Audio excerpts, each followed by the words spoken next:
ficou em um monte no deserto de Zif.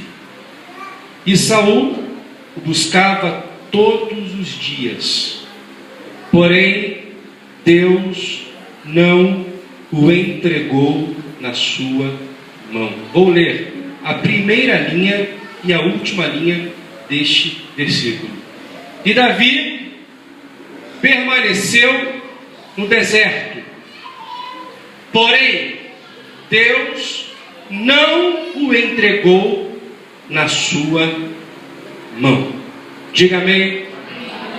Quando se fala em deserto, muitos preferem não ouvir, muitos preferem que não se toque nesse assunto. Quando se fala em deserto, as pessoas, ou a maioria, preferem burlar, procurar outro caminho que não seja o deserto, porque o deserto não é, eu confesso, um dos melhores lugares para você viver. Deserto não é um lugar de conforto, de muita alegria. Deserto é um lugar de luta, de labor, de aflição, mas é um lugar onde Deus fala diretamente contigo.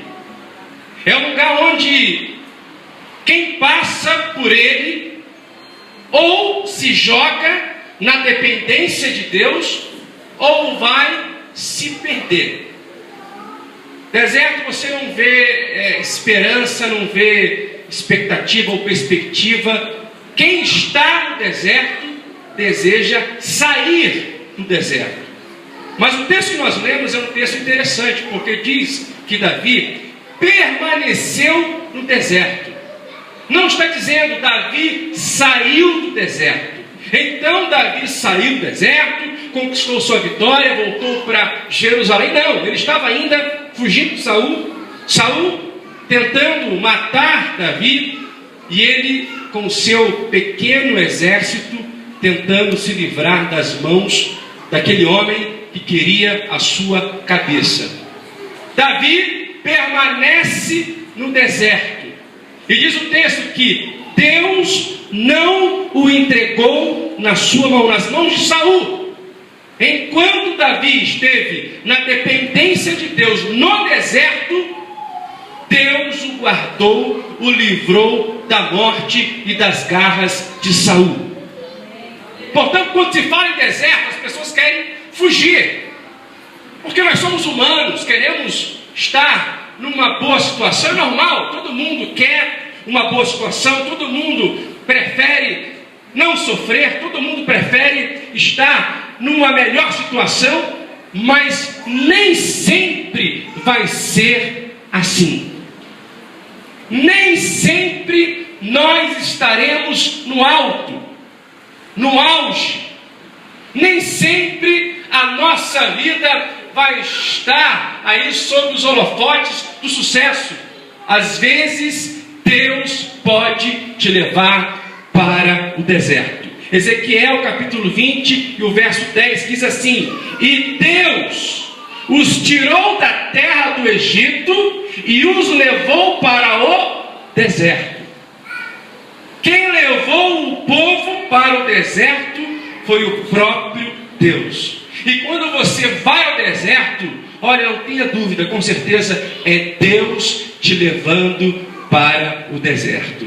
E quando você vai para o deserto, é porque Deus quer te ensinar algumas coisas valiosas que você ainda não conhece, que você ainda não sabe, não tem conhecimento. Então não se preocupe quando Deus te tira de um lugar e te leva para o deserto, é porque Ele próprio, o sumo professor, quer te ensinar algumas coisas com as quais você ainda não viveu e não experimentou. Davi, antes de alcançar aí o reinado absoluto, ele teve que passar pelo deserto. Ele teve que experimentar algumas coisas duras para alguém que está no deserto. Quem está no deserto precisa se entregar nas mãos de Deus. Quem está no deserto não pode ter medo, porque Deus foi quem te tirou de onde você estava e te colocou no deserto. É neste lugar que Deus vai cuidar de você, é neste lugar que Deus vai provar na sua vida a glória poderosa que Ele tem e terá sobre tudo. É neste lugar que Deus vai também provar a sua fé. É neste lugar que você vai crescer. É no deserto que nós amadurecemos.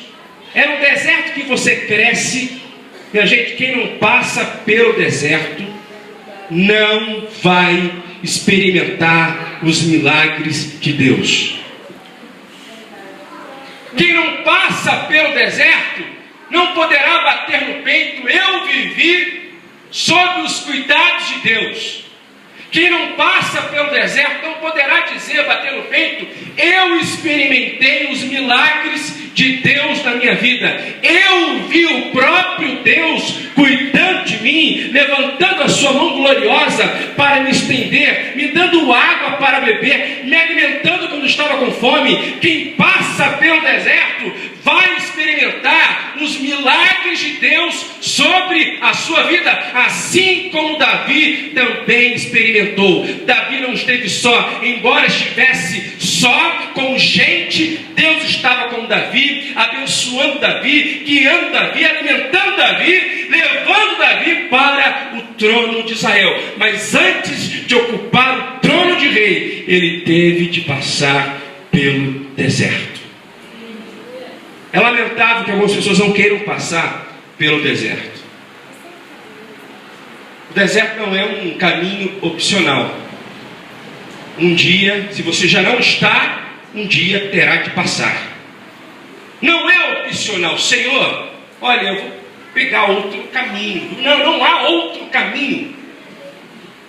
Se você não passou, um dia vai passar. Se já não está, e se estiver, não se preocupe, não fique olhando as adversidades, não fique olhando os gigantes que estarão na terra para tirar de você a sua fé e a sua alegria. Mantenha-se firme, com a cabeça erguida, olhando para Jesus, porque há um Deus que nos ama, há um Deus que nos carrega no colo, há um Deus que nos alimenta quando sentimos fome, há um Deus que nos alegra quando sentimos tristeza, há um Deus que nos protege todos os dias, e é esse Deus que está nessa noite, neste lugar, nessa igreja, cuidando de você, dizendo: meu filho, não temas, porque eu estou contigo neste deserto, nessa luta, e você vai entender o que eu estou falando contigo, e você vai entender os meus propósitos na tua vida, e quando chegares, e quando cruzares a linha de chegada, você vai olhar para si, e vai dizer, e vai enxergar o quanto eu cresci, o quanto eu amadureci, o quanto agora eu confio mais nesse Deus. Não se pode passar pelo deserto se não experimentarmos a glória e os milagres de Deus sobre as nossas vidas. Se você quer uma vida de milagres, se você quer uma vida de conquistas, se você quer você mesmo dizer: eu sou aquele que experimentou o poder de Deus na minha vida, passe pelo deserto.